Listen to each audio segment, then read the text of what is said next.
ఒరేయ్ నువ్వేం చేస్తావురా అంటే నా పండరా సార్ నాకు ఎన్న తెలియం సార్ అన్నాడు వాడు. నాకంతా తెలుసు సార్ అన్నాడు. సరే వాడు మామూలుగానే తెలుసు అని అనుకున్నాము అందరం.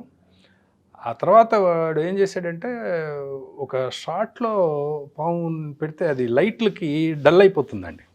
Okay okay. ఆ సీన్ ఏంటంటే భానుచంద్ర గారు వనిత మంజుల గారు అమ్మాయి, అవును, వాళ్ళిద్దరూ బెడ్ మీద ఉంటే ఇలా వచ్చి పాము ఇట్లా వస్తుంది పైకి రావాలి.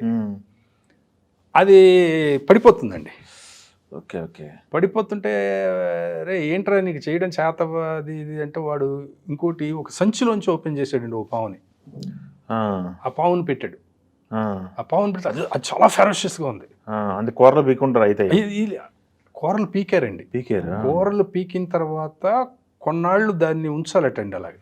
Okay okay. ఆ కూరలు పీకినప్పుడు కూడా దానిలో అది వీడి మీద ఫట్ట కొట్టేస్తుంది. ఇక్కడ కొడితే వీడికి బ్లడ్ వస్తుందండి.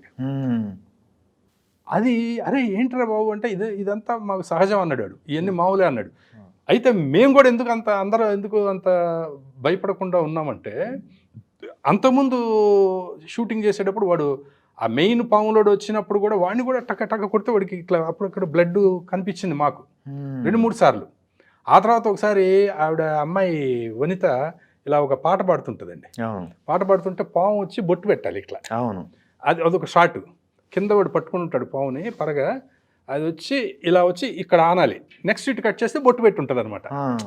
ఆ షాట్ తీస్తున్నాం.